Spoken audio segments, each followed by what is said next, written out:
श्री शिवाय नमस्तुभ्यम। श्री महात्मा शिव महापुराण की कथा जो कि कुशीनगर उत्तर प्रदेश में चल रही है, आज 4 दिवस की कथा समाप्त हो चुकी है। अगर आप किसी कारणवश यह कथा नहीं सुन पाए हो तो इस छोटी सी वीडियो में कथा की महत्वपूर्ण जानकारी और उपयोगी पत्र आपको जानने को मिल जाएंगे।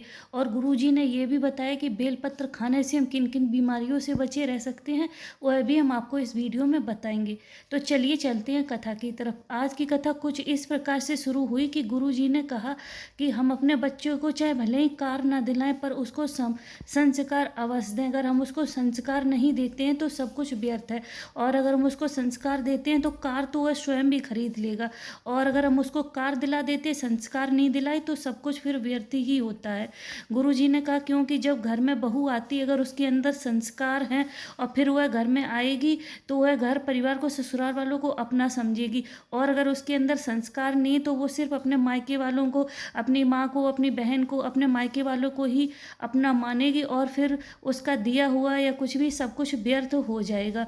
और अगर वो कुछ लेके भी आई है, कार भी लेके आई है, फिर तुमको वो ले जाकर कोर्ट में खड़ा कर देगी और तुम्हारा घर मकान जायदाद जो भी है वो तुमको बेचनी पड़ेगी, क्योंकि अगर जीवन में सुख में रहना है तो आपको यह फिर करना ही पड़ेगा। इसलिए अपने बच्चों को संस्कार अवश्य दें।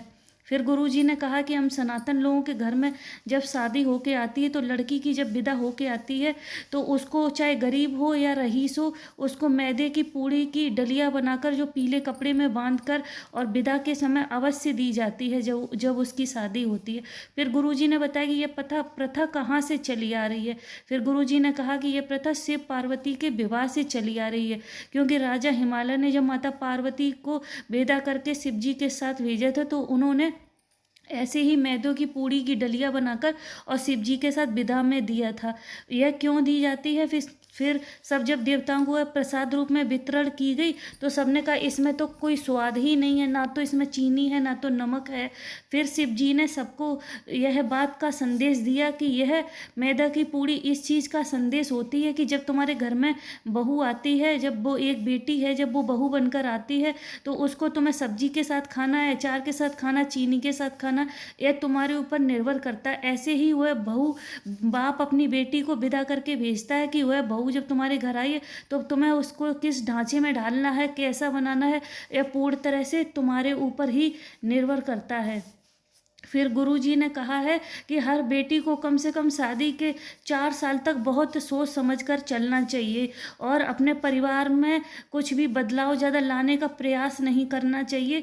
और उनको अगर कुछ भी कोई खरी खोटी सुना भी देता है, कोई कुछ कह भी देता है तो कोई नहीं, माँ बाप अपना समझकर उनकी बात को ध्यान नहीं देना चाहिए और अपने परिवार में अच्छे से मगन रहना चाहिए। अगर ऐसा वो नहीं करती है तो फिर ससुराल वाले भी परेशान हो जाते हैं और उनको जवाब देती है तो वो भी सोचते हैं चलो सुकून की कम से कम ज़िंदगी तो होगी। फिर अपने वो जेवर बेचते हैं, ज़मीन बेचते हैं, कम से कम वो भी चाहते हैं कि कम से कम सुकून की तो ज़िंदगी हो जाएगी, और 4 साल तक उसका एक नया जीवन होता है। इसलिए गुरुजी ने कहा 4 साल तक उसे थोड़ा सा बर्दाश्त करके चलना ही चाहिए। तभी सूरज जी पत्र लेकर आए। उन्होंने कहा मेरा एक प्रश्न है कि भगवान हमेशा शिव मंदिर में ही क्यों रहते हैं, बाहर क्यों नहीं निकलते हैं? तो गुरुजी पहले तो इस बात पर बहुत हंसे, फिर उन्होंने कहा है कि अगर वो बाहर निकलेंगे, अगर तुम झूठ बोलोगे, बेईमानी करोगे, कपट करोगे तो वो एक तुम्हारे गाल पे कस के चमाट मारेंगे। क्योंकि जब बच्चा अकेले में पढ़ता है तो वह अपने अच्छे से मगन होकर पढ़ लेता है, पर वही बच्चा जब माँ के पास बैठकर पढ़ता है तो माँ उसको छोटी सी भी गलती पे तमाचा मार देती है।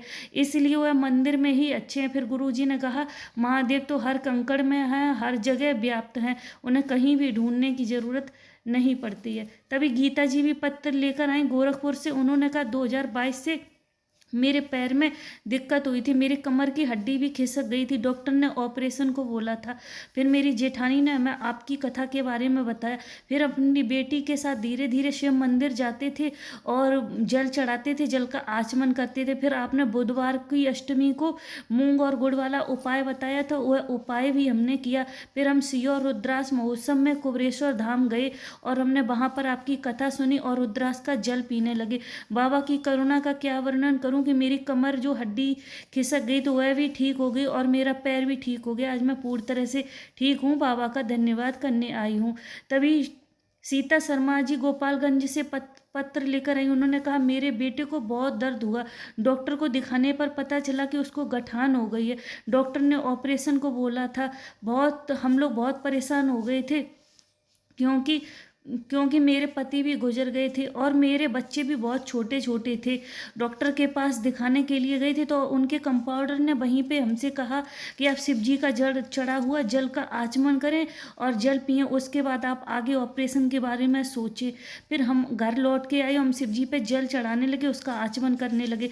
बाबा की कृपा का क्या वर्णन करूं कि मेरी गांठ पूरी तरह से ठीक हो गई, उसी का धन्यवाद करने के लिए आए हैं। इसी तरह से 2-3 पत्र और भी आए थे जिनके 10 साल बाद पुत्र हुआ और जो 2 लोगों के छोटे छोटे बच्चे थे जो कि जन्म से ही चल नहीं पाते थे। बाबा की करुणा से, जल का आचमन से वह थोड़ा थोड़ा अब बैठने लगे हैं, चलने लगे हैं। और एक लोगों का बच्चा तो बोल नहीं पाता था, वह बोलने लगा। तो इसी तरह के और भी पत्र थे, वो हमने लिए नहीं क्योंकि वीडियो बहुत ज़्यादा बड़ी हो जाती है, फिर आप लोगों को भी प्रॉब्लम हो, इसलिए नहीं लिए हमने। फिर गुरुजी ने जो एक बेलपत्री का महत्वपूर्ण उपाय बताया है, जो जानकारी दी है, वह है हम आपको बताते हैं। गुरुजी ने कहा है कि आप शिव जी पे चढ़ी हुई बेलपत्र को ले आएं और आप उसको सुखा लें। अगर आप ऐसे ही खा सकते हैं तो ऐसे ही आप रोज रोज खा सकते हैं, या 2-4 दिन में एक खा सकते हैं।